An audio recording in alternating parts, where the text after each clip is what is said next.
अस्सलाम वालेकुम। मुँह की बदबू ये एक ऐसा इशू है जिससे तकरीबन हर दूसरा शख्स मुतासिर है। बाज़ औक़ात वो इसलिए मुतासिर है कि उसके अपने मुँह से स्मेल आती है, या फिर वो इसलिए मुतासिर है कि आस-पास का कोई ऐसा शख्स जिससे उसका ताल्लुक़ पड़ता है, उसके मुँह से स्मेल आती है। और जहाँ मुँह से स्मेल का इशू आ जाए, वहाँ पर बात करना बहुत ही मुश्किल हो जाता है। उस शख्स के करीब बैठना भी तकरीबन नामुमकिन हो जाता है। साइकिल पे मंजन बेचने वाले से लेके बड़ी-बड़ी कंपनियों तक हर एक ये दावा करती है कि हमारा टूथपेस्ट इस्तेमाल कर लें, हमारा मंजन इस्तेमाल कर लें, आपके मुँह की बदबू ख़त्म हो जाएगी।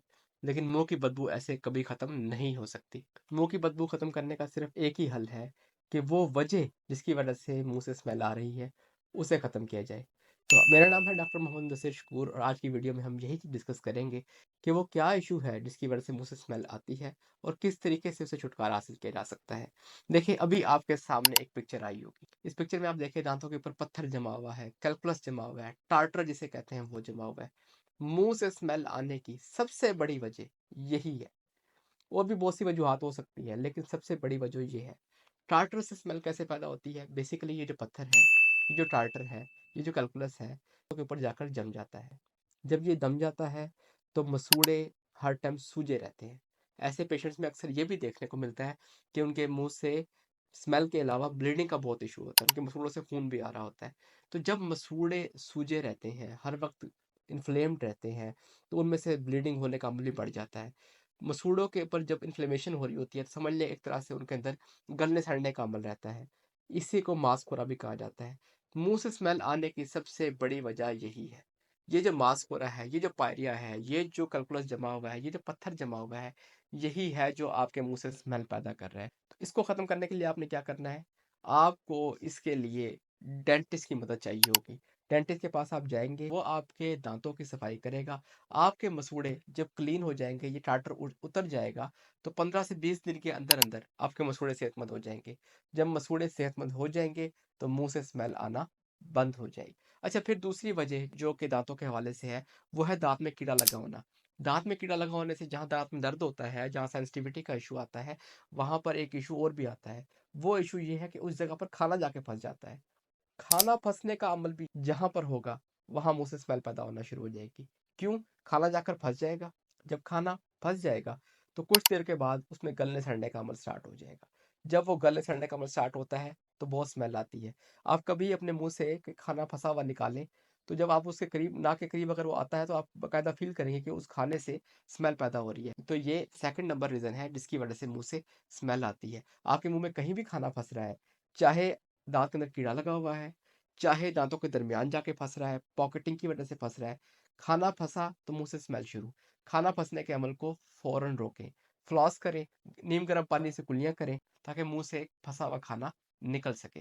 अगर दाँत में कीड़ा लगा हुआ है, जहाँ खाना जाके फँस रहा है, तो फ़ौरन डेंटिस्ट के पास जाएँ और उस जगह फिलिंग करवा लें, ताकि खाना फँसने का अमल बंद हो जाए। खाना फँसने का अमल बंद होगा, तो मुँह से स्मेल भी खत्म हो जाएगी। थर्ड नंबर पे जो इसमें वजह आती है, जो मुँह से स्मेल आने की वजह आती है, उसमें मुँह के अंदर ज़ख्म है। मुँह के अंदर जब ज़ख्म होते हैं, तो वही अल्सरेशन की वजह से भी मुँह से स्मेल आती है। कोई भी मुँह के अंदर अगर इश्यू बना हुआ है, इन्फेक्शन हुआ है, पीप डली हुई है, तो उसकी पीप की भी एक स्मेल जो है ना, वो दूसरे को फ़ील होती है।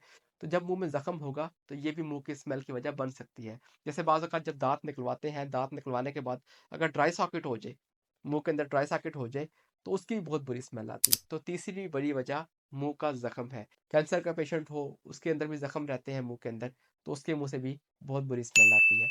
फोर्थ रीज़न जो हो सकती है, वो है मुँह के अंदर सलाइवा का कम हो जाना। मुँह का जो थूक है, मुँह का जो लुआब है, जब ये मुँह के अंदर कम हो जाए, तो उसकी वजह से भी बहुत स्मेल रहती है। क्योंकि जो लुआब है आपका, ये एक कोटिंग करके रखता है।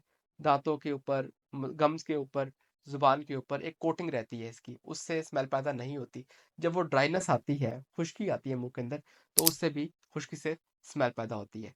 पाँचवीं रीज़न जो है, वो है आपकी जो ज़ुबान है, उस पे ब्रश ना करना। ज़ुबान पे भी ब्रश करना उतना ही इम्पोर्टेंट होता है, जितना दाँतों पर।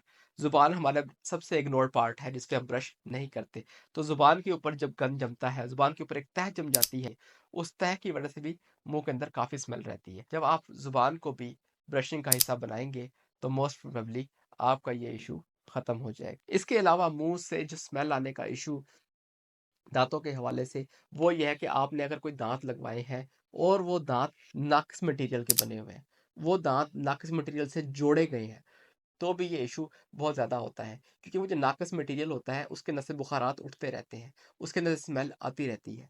अक्सर पेशेंट जब हमारे पास दाँत लगवाने के लिए आते हैं, तो वो ये बात करते हैं कि हम दाँत लगवाएँगे, हमारे मुँह से स्मेल तो नहीं आएगी? तो मैं उन्हें यही कहता हूँ कि नहीं, ऐसा कोई इश्यू नहीं आएगा।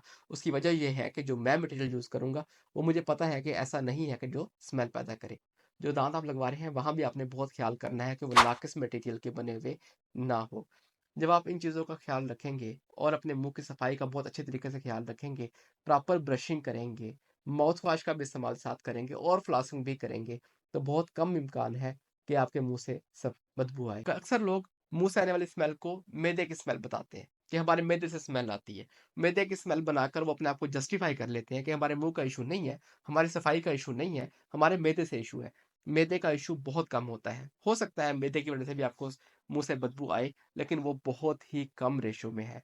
सबसे ज़्यादा जो रीज़निंग है, सबसे ज़्यादा जो पाया जाने वाला इश्यू है, वो यही है जो मैंने आपको बताया। जहाँ आपको मास्कोरे की वज़ह से, कैलकुलस की वज़ह से, पत्थर की वज़ह से स्मेल का इश्यू आएगा, वहाँ आपको स्केलिंग करवानी होगी। वो कैलकुलस आम ब्रशिंग से साफ़ नहीं होता, वो आप घर में साफ़ नहीं की कर सकते। उसके लिए मशीन की ज़रूरत है और वो मशीन डेंटिस्ट के पास है। जब आप स्केलिंग करवाएँगे, आपके मुँह से स्मेल आना खत्म हो जाएगी। Thank you.